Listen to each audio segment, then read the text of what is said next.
Drama की starting में हम देखते हैं हमारी फीमेल लीड शेंजी को, जो कि अभी गांव से अपने रियल फैमिली के पास रहने के लिए आ रही होती है।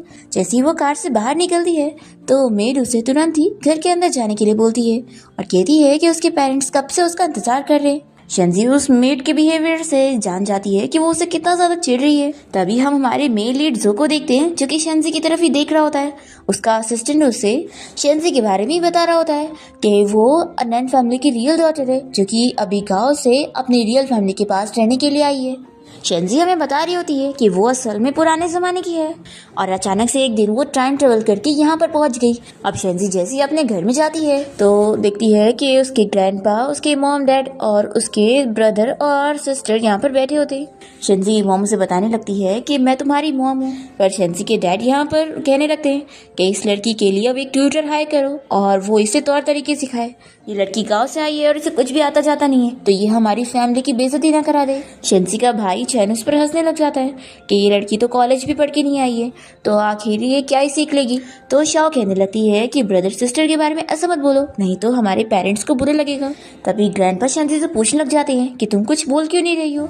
तो शाओ तो खुश होने लगती है कि मैं तो फालतू में इससे डर रही थी, ये तो गाँव से आई हुई है और लगता है इतना बड़ा घर देखकर इसे डर लग रहा है। तभी इतने में शेंजी अपने ग्रैंडपा से कहती है कि ग्रैंडपा मुझे बड़ों के बीच में बोलना नहीं चाहिए, इसलिए मैं नहीं बोल रही थी और मेरे अंदर आपका खून है, तो मुझे पूरा यकीन है कि अगर मेरे ग्रैंडपा मुझे चीज़ें सिखाएंगे तो मैं चीज़ें सीख जाऊंगी। तो फिर ग्रैंडपा तो शेंजी की बातों से बहुत ही खुश होते हैं कि ये हुई ना मेरी ग्रैंड डॉटर। फिर शेंजी मेड को चाय लाने के लिए बोल रही होती है, पर मेड उसका ऑर्डर नहीं सुनती। तभी ग्रैंडपा शेंजी से पूछते हैं कि तुम्हें चाय क्यों चाहिए। तो वो कहती है कि ग्रैंडपा मैं पहली बार आपसे मिलने आई हूँ, तो मैं आपको रिस्पेक्ट देने के नाते चाय ऑफर करना चाहती हूँ। तो फिर ग्रैंडपा तो बहुत ही खुश होते हैं और तुरंत ही मेड को चाय लाने के लिए बोलते हैं। फिर शेंजी इस घर के सारे लोगों को देखकर समझ रही होती है कि सभी लोग बहुत ही चालाक है और इनमें से कोई भी उसे पसंद नहीं करता है, और खास करके उसकी जो फेक सिस्टर है उसके तो मुंह पे ही दिख रहा है कि वो उसे कितना चिढ़ रही है। शेंजी सोचती है कि अब इस घर में अपनी जगह बनाने के लिए मुझे इस घर की पावर हासिल करनी पड़ेगी और अब मुझे इस घर की हेड बनना होगा। फिर शेंजी अपने ग्रैंडपा को चाय देते हुए कहने लग जाती है कि ग्रैंडपा मैं आपसे माफ़ी चाहती हूँ कि मैं 20 साल तक आपका बिल्कुल भी ख्याल नहीं रख पाई, लेकिन अब से मैं आपका पूरा ख्याल रखूंगी।